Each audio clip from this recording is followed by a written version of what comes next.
नमस्कार। महाराष्ट्र में एनसीपी कांग्रेस शिवसेना के महाविकास आघाड़ी गठबंधन वाली खिचड़ी सरकार में उद्धव ठाकरे की मुश्किलें कम होने का नाम नहीं ले रही है।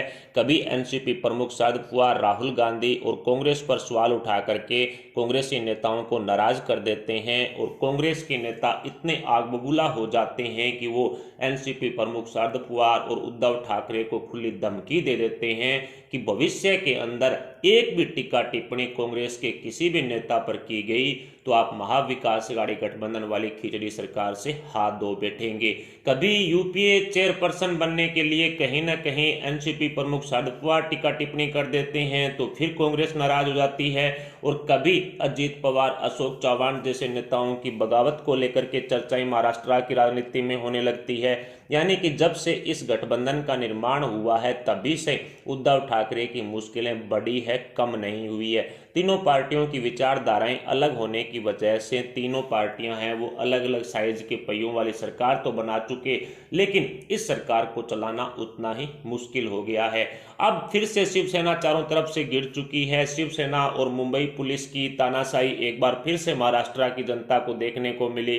टीआरपी घोटाले को लेकर के अर्नब गोस्वामी और रिपब्लिक टीवी को फंसाने की साजिश मुंबई पुलिस की तरफ से रची गई, ये आप सभी जानते हैं। सुप्रीम कोर्ट ने इसका भंडाफोड़ भी कर दिया था, उद्धव सरकार को काफी फटकार भी लगाई थी, लेकिन उसके बावजूद भी आज फिर से मुंबई पुलिस कमिश्नर परमबीर के इशारे पर रिपब्लिक भारत के सीईओ हैं विकास कुमार, उनको मुंबई पुलिस ने गिरफ्तार कर लिया है।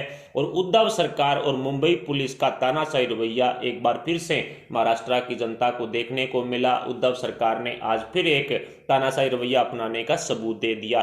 झूठे टीआरपी घोटाले में रिपब्लिक भारत और अर्नब गोस्वामी को फंसाने की साजिश मुंबई पुलिस और उद्धव सरकार द्वारा मिलकर के रची गई है, लेकिन अब इस मामले से ये साफ नजर आ रहा है महाराष्ट्र की जनता भी अब सोचने लगी है कि महाराष्ट्र में सत्ता परिवर्तन होना जरूरी हो गया है। और जिस तरह से एनसीपी प्रमुख शरद पवार बयानबाजी कर रहे हैं उससे लग नहीं रहा कि अब कांग्रेस शिवसेना के साथ और एनसीपी के साथ ज्यादा लंबा सफर तय कर पाएगी। पहले से ही बीएमसी चुनाव को लेकर के कांग्रेस ने शिवसेना को झटका दे दिया है, लेकिन अब जिस तरह से कांग्रेसी नेताओं ने राहुल गांधी के ऊपर जो बयानबाजी की गई थी, कांग्रेस का जो नेहरू गांधी परिवार से ही जुड़ा रहना बताया गया था, इसके अलावा यूपीए चेयरपर्सन बनने की जो एक सुगबुगाहट महाराष्ट्र में तेज हुई थी, एनसीपी प्रमुख शरद पवार ने कहीं ना कहीं कांग्रेस को अलग थलग करने की जो रणनीति बनाई थी उससे अब कांग्रेस पूरी तरह से खपा है और कांग्रेसी नेता किसी भी वक्त महाराष्ट्र की राजनीति में महाविकास आघाड़ी गठबंधन को तगड़ा झटका दे सकते हैं, जिसके बाद सत्ता परिवर्तन होना कन्फर्म है। लेकिन इसके अलावा भी शिवसेना के सांसद हैं राजेंद्र गवित, उन पर भी यौन शोषण का आरोप लग चुका है। यानी कि उद्धव सरकार अब चारों तरफ से गिरती हुई साफ दिखाई दे रही है। शिवसेना सांसद राजेंद्र गवित पर उनकी कंपनी में काम करने वाली एक महिला से दुर्व्यवहार करने का आरोप लगा है। शिवसेना सांसद राजेंद्र गवित पर यौन शोषण का आरोप एक तरह से उन्हीं की गैस कंपनी के अंदर काम करने वाली एक महिला ने लगाया है। 2004 से वो महिला इस कंपनी में काम कर रही थी और तभी से दुर्व्यवहार करने का आरोप इस महिला द्वारा शिवसेना के सांसद पर लगाया गया है। कुल मिलाकर कहा जा सकता है कि शिवसेना की सरकार अब चारों तरफ से घिर चुकी है। इसके अलावा भी शिवसेना के एक विधायक हैं प्रताप सरनाईक, उन पर जब ईडी द्वारा शिकंजा कसा गया तो उनकी घर की तलाशी हुई, जहां पर उनको एक क्रेडिट कार्ड मिला जो एक पाकिस्तानी नागरिक का है। यानी कि हिंदुत्व के सिद्धांतों पर चलने वाली, राष्ट्रवाद के सिद्धांतों पर चलने वाली शिवसेना के विधायक के घर पर इस तरह से पाकिस्तानी नागरिक का क्रेडिट कार्ड मिलना, ये कहीं ना कहीं शिवसेना पर कई तरह के सवाल खड़े कर रहा है। और जिस तरह से उद्धव ठाकरे की तानाशाही महाराष्ट्र की जनता में देखने को मिल रही है, जो भी उद्धव सरकार के खिलाफ बोलता है उनको जेल में डाल दिया जाता है, हर कोई पुलिस वाला उनके घर पहुंच जाता है। इस तानाशाही से छुटकारा पाने के लिए अब महाराष्ट्र की जनता ने भी आवाज उठानी शुरू कर दी है और यही कारण रहा कि बीजेपी नेताओं की तरफ से साफ कह दिया कि महाविकास आघाड़ी गठबंधन आने वाले समय में टूटेगा। तीनों पार्टियों के बीच में आपसी फूट काफी ज्यादा पड़ चुकी है और अब यूपीए चेयरपर्सन को लेकर के सबसे ज्यादा फूट महाराष्ट्र में दिखाई दे रही है। यूपीए चेयरपर्सन को लेकर के जैसे ही एनसीपी प्रमुख शरद पवार का नाम आगे आने की चर्चा तेज हुई तो शिवसेना और उद्धव ठाकरे के तोते संजय राउत ने सामना के अंदर एनसीपी प्रमुख शरद पवार का समर्थन करने की बात कह दी, जो कांग्रेस को कतई रास नहीं आई। यानी कि all over India Congress UPA में सबसे ज्यादा मजबूत है और कांग्रेस का नेता यदि यूपीए चेयरपर्सन नहीं बनेगा तो यूपीए पूरी तरह से बर्बाद हो जाएगा। और इसीलिए अब कांग्रेस कहीं ना कहीं सोनिया गांधी, राहुल गांधी की जगह एनसीपी प्रमुख शरद पवार को देकर के बर्दाश्त नहीं कर सकती। इसलिए अब एनसीपी प्रमुख शरद पवार के खिलाफ कांग्रेस ने मोर्चा खोलने का ऐलान कर दिया है। एनसीपी प्रमुख शरद पवार ने जो राहुल गांधी और कांग्रेस को लेकर के सवाल उठाए थे, राहुल गांधी की काबिलियत और उनकी क्षमता को लेकर के जो सवाल उठाए थे, उससे कहीं ना कहीं एनसीपी प्रमुख शरद पवार ने कुछ रीजनल पार्टियों को साथ लाने की कोशिश की थी कि एनसीपी प्रमुख शरद पवार को यूपीए का चेयरपर्सन बनाने की आवाज उठने लगी। लेकिन ये तो आप भी जानते हैं, हम भी जानते हैं कि यदि कांग्रेस की तरफ से किसी नेता को यूपीए चेयरपर्सन नहीं बनाया गया तो यूपीए मजबूत नहीं हो सकता। और आगे आने वाले 1-2 महीने के भीतर भीतर कांग्रेस राहुल गांधी का जो एक तरह से ताजपोशी करने की तैयारी में भी जुटी हुई है और उसी दौरान यूपीए चेयरपर्सन बनने की आवाज उठेगी। और इसलिए एनसीपी प्रमुख शरद पवार ने 1-2 महीने पहले इस तरह की बात करके ये साबित कर दिया कि आने वाले समय में एनसीपी प्रमुख शरद पवार को यूपीए चेयरपर्सन बनाने की एक तरह से जो आवाज उठनी शुरू हो जाए।